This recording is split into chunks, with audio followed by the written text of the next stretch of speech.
Hello everyone, I am a student from the EduBase Commerce Institute and today we are going to study chapter 1 of macroeconomics circular flow of income. So the first topic we have is economy. What do you mean by economy? Economy क्या होता है? Economy basically एक system है जो लोगों को काम provide करता है और उनको लेवलीहुड अर्न करने में हेल्प करता है. So economy basically a system which provides work to the people and helps them in earning their livelihood. Economy के अंदर हमारे पास 4 सेक्टर्स है. सबसे पहला सेक्टर है house hold sector, form sector जो है वो बिजनेस प्लस फॉर्म को प्लस करके आता है. थर्ड हमारे पास है गवर्नमेंट सेक्टर, जो हमारी गवर्नमेंट होती है उस सेक्टर के अंदर वो आती है. एंड फोर्थ हमारे पास है रेस्ट ऑफ द वर्ल्ड. लेकिन हमारे सिलेबस में सिर्फ हमें 2 सेक्टर्स पढ़ने हैं, which is house hold sector and firm sector. तो हम पढ़ेंगे सिर्फ house hold and firm sector. जब हाउस होल्ड सेक्टर और फर्म सेक्टर के बीच में मनी और गुड्स एंड सर्विसेज का फ्लो होता है उसको सर्कुलर फ्लो कहते हैं. सो रियल फ्लो को पढ़ने से पहले हम एक डायग्राम देख लेते हैं जिससे हमें अच्छे से समझ आ जाएगा what is real flow and what is money flow. So here is the diagram. इसमें हम देख रहे हैं हमारे पास है हाउस होल्ड एंड फर्म. सबसे पहले फर्म का काम क्या है? वो फिनिश गुड्स बनाएगा. लेकिन फिनिश गुड्स को बनाने के लिए उसको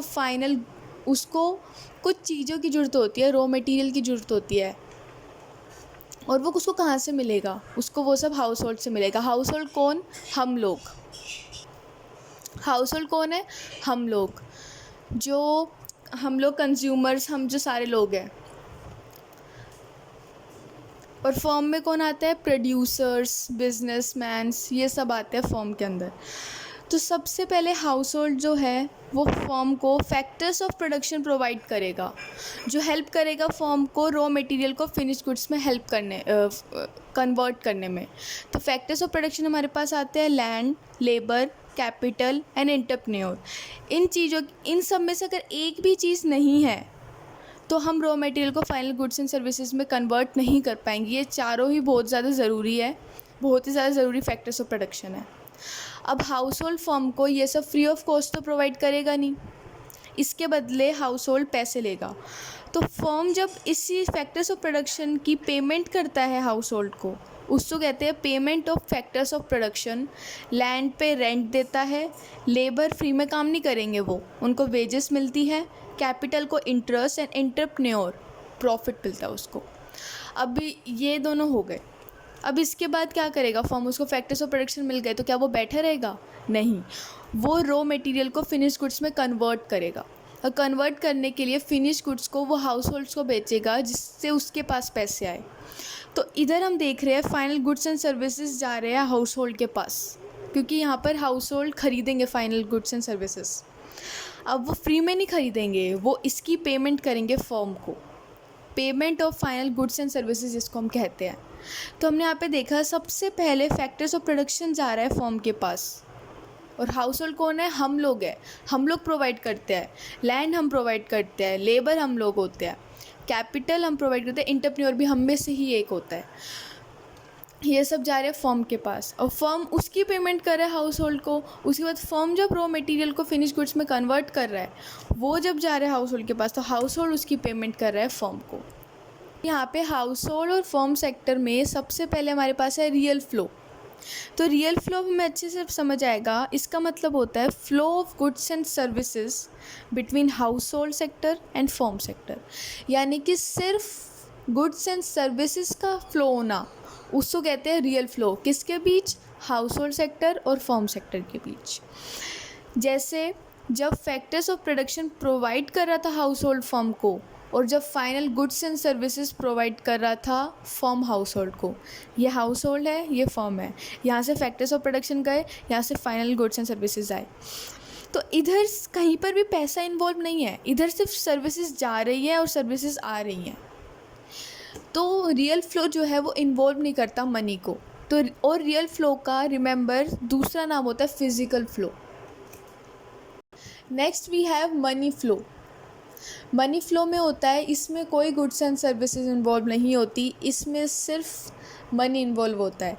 जब factors of production house hold firm को देता है, उसकी जब पेमेंट करता है firm, payment of factors of production, वो भी मनी इन्वॉल्व कर रहा है।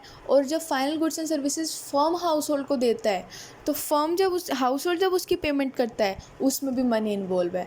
तो money flow is also called nominal flow. Money flow का दूसरा नाम होता है नॉमिनल फ्लो, और इसमें कोई गुड्स एंड सर्विसेज इन्वॉल्व नहीं होती। अब इनके अंदर, सर्कुलर फ्लो के अंदर हमारे पास 3 फेजेस है regarding house hold sector and firm sector, और वो तीनों फेजेस बहुत ज़्यादा इंपॉर्टेंट है, अच्छे से समझना। सबसे पहला फेज़ है हमारे पास जनरेशन फेज़, उसका दूसरा नाम होता है production phase. In this phase firm uses factors of production to convert them into final goods and services.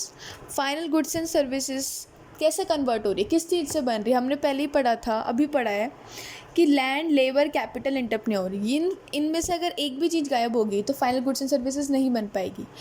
तो इन चारों चीज़ों को यूज़ कर कर जब फाइनल गुड्स एंड सर्विसेज बनती है, उसको कहते हैं जनरेशन फेज़। इसमें किस चीज़ का जनरेशन हो रहा है, फिनिश गुड्स एंड सर्विसेज का जनरेशन हो रहा है।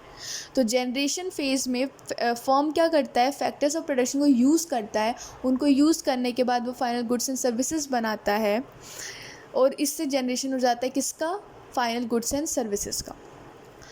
सेकंड है डिस्ट्रीब्यूशन फेज़। डिस्ट्रीब्यूशन फेज़ से क्या समझ आ रहा है, किसी चीज़ को डिस्ट्रीब्यूट करना, है ना। In this phase payment is made by the firm to the household sector. इस फेज़ में क्या होता है, जो अब फर्म, हमने भी पढ़ा था, फ्री में तो हाउस होल्ड नहीं देगा ना अपने फैक्टर्स ऑफ प्रोडक्शन, फर्म को पैसे लेगा वो उसके बदले। तो फर्म जब उसकी पेमेंट करता है हाउस होल्ड सेक्टर को, डिस्ट्रीब्यूट करता है, लैंड पे रेंट देता है, लेबर को वेजेस देता है, कैपिटल पे इंटरेस्ट देता है, और एंटरप्रेन्योर पे प्रॉफिट देता है, उसको कहते हैं डिस्ट्रीब्यूशन फेज़। जब फर्म पेमेंट करता है हाउस होल्ड को, उसको कहते हैं हम डिस्ट्रीब्यूशन फेज़, और पेमेंट में आता है rent, wages, interest and profit. And the last we have disposition phase. Disposition का मतलब क्या होता है, पोजीशन चेंज हो जाना। तो इसमें देखो, in this phase money received by household is spent on acquiring the final goods and services to the firm sector.